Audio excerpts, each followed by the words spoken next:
오늘 저희가 함께 살펴볼 자료는요, 이게 좀 독특해요. 아, 네. 어떤 기사나 연구 보고서가 아니고요, 약 1년 동안 한 개인이 기록한 아주 사적인 메모 묶음이거든요. 그렇죠. 뭐랄까 다듬어지지 않은 생각의 파편들이 담긴 그런 일기장 같기도 하고요. 네, 맞아요. 그런데 이 메모들 읽어보면 정말 솔직해요. 맞아요.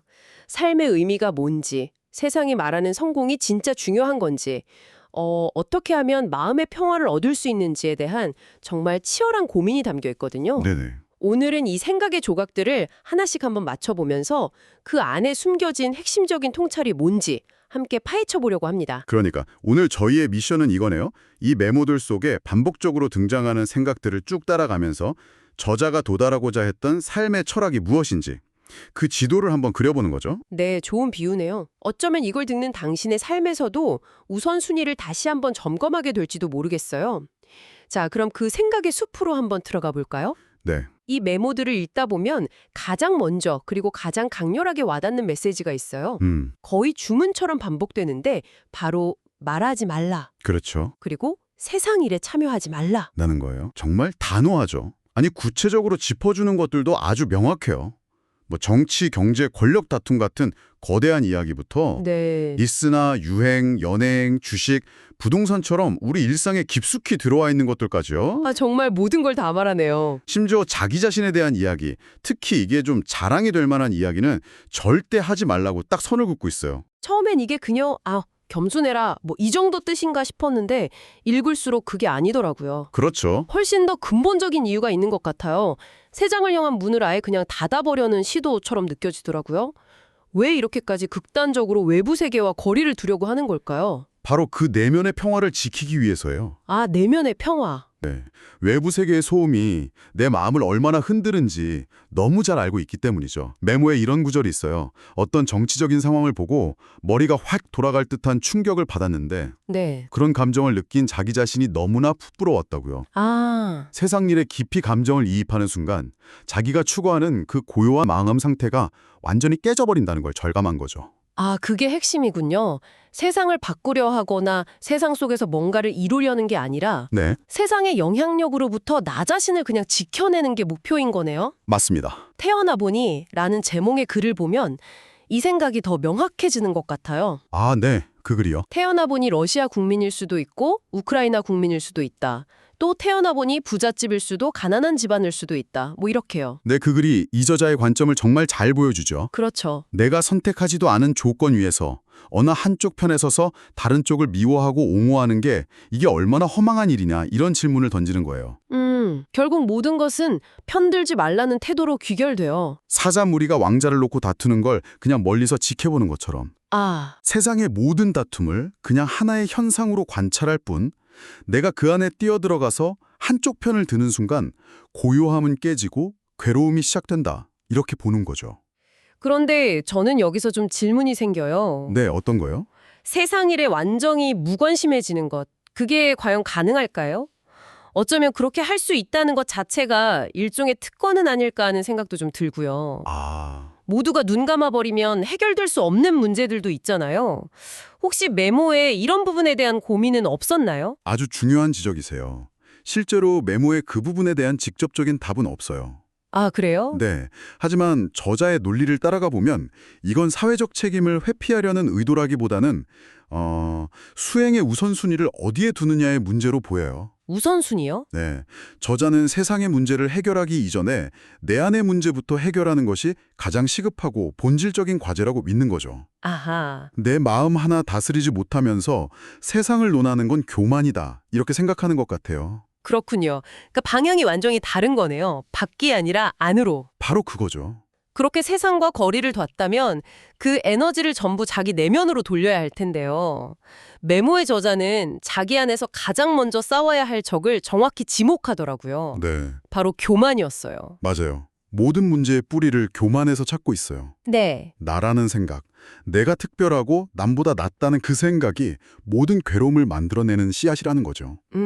이 교만을 다스리기 위해 사용하는 방법들이 정말 독특하고 어떻게 보면 좀 섬뜩하기까지 해요. 맞아요. 그냥 겸손해야지 하고 다짐하는 수준이 아니에요. 전혀 아니죠. 아주 구체적인 이미지를 떠올리라고 하거든요.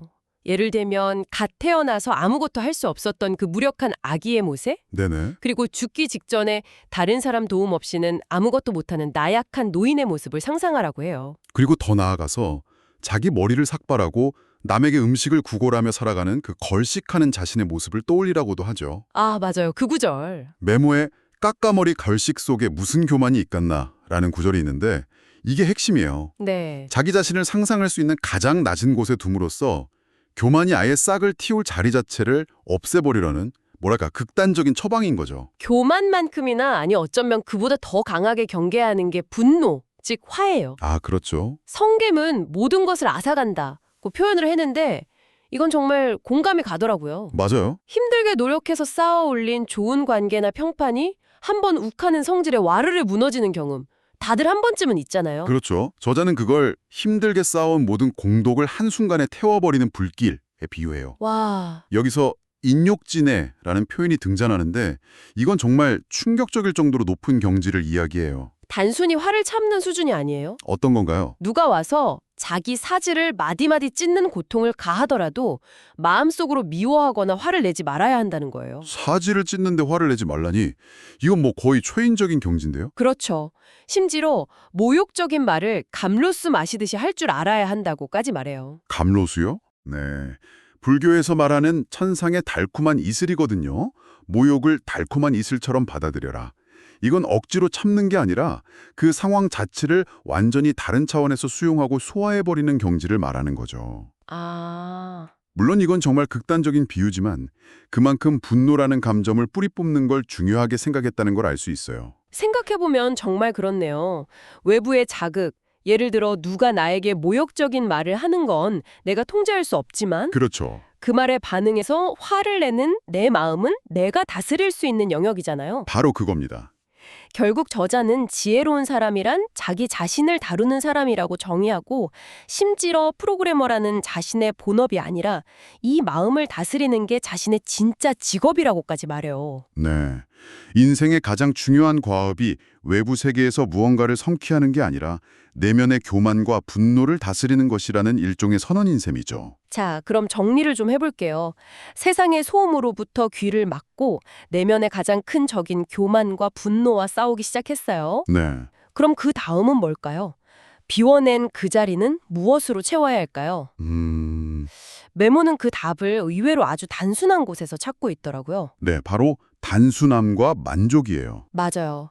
더 많이 갖고 더 높이 올라가는 데서 행복을 찾는 게 아니라 지금 가진 최소한의 것에서 만족을 찾는 거죠. 인도의 캘커타에서 만난 가난한 사람들이 자기 삶에 만족하며 행복해하는 모습이라던가 네, 그 이야기.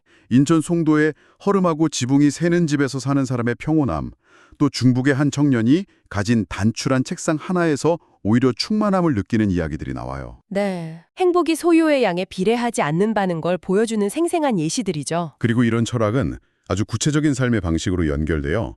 예를 들어 음식에 대한 태도인데요. 응양수식이라는 표현을 써요. 응양수식이요? 네, 음식을 맛으로 즐기는 게 아니라 마치 병을 고치기 위해 약을 먹듯이 딱 배고픔을 면할 정도로만 먹으라는 거예요. 맛있는 음식, 맛없는 음식을 가리지도 않고요. 아, 물건을 소유하는 것에 대한 통찰도 정말 날카로워요. 어떤 부분이요? 한 물건이 있음으로써 또 다른 물건이 필요하게 된다는 구절이 있거든요. 이거 정말 그렇잖아요? 아, 맞아요, 맞아요. 예를 들어 멋진 소파를 하나 사면 갑자기 그 옆에 있는 낡은 커피 테이블이 눈에 거슬리기 시작하잖아요. 그렇죠. 그럼 또 테이블을 바꾸고 그러다 보면 커튼도 바꿔야 할 것 같고 소유가 또 다른 소유욕을 낳는 악순환을 정확히 꿰뚫어 보고 있는 거죠. 맞아요. 우리가 흔히 말하는 개미지옥 같은 거죠. 딱 그거네요. 재산에 대한 관점은 더 파격적이에요. 보통은 자식에게 물려줄 재산이 많은 걸 복이라고 생각하잖아요. 그렇죠, 당연히. 그런데 저자는 정반대로 이야기해요. 물려줄 재산이 없는 것이야말로 자식들이 서로 화목하게 지낼 수 있는 진짜 복이라고요. 오히려 많은 재산이 자식들 간의 다툼과 불화를 일으키는 괴로움의 원인이 될 수 있다고 보는 거네요. 네, 재물을 불구덩이를 피하듯이 하라는 표현까지 쓰는 걸 보면 부를 축적하는 행위 자체를 근본적인 괴로움의 원인으로 보고 있는 게 분명해요. 와, 네, 결국 단순하고 적게 소유하는 삶은 단순히 검소한 미덕을 실천하는 차원을 넘어서요. 그럼 어떤 차원이죠? 욕심과 다툼이라는 괴로움을 원천적으로 차단하는 가장 지혜로운 방법이라고 믿는 거예요.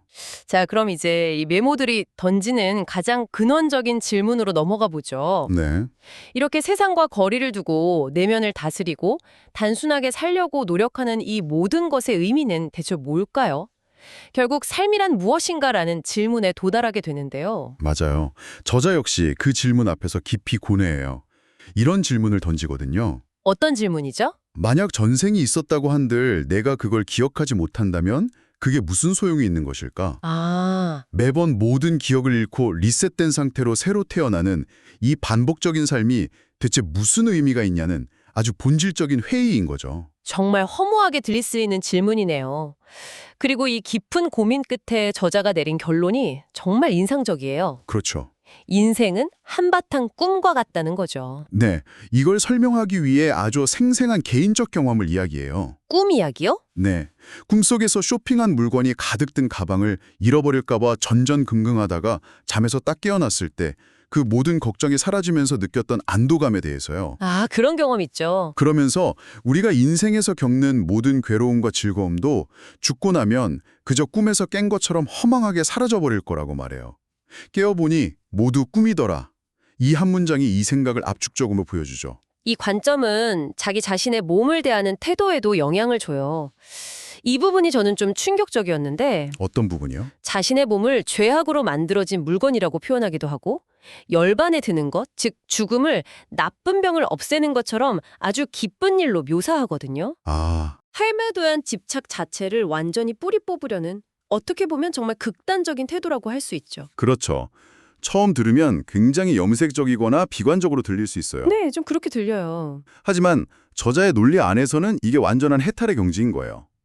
삶의 모든 희로애락이 어차피 사라질 꿈속의 일이라면 그 꿈의 내용에 집착하면서 아등바등할 필요가 없다는 결론에 이르는 거죠.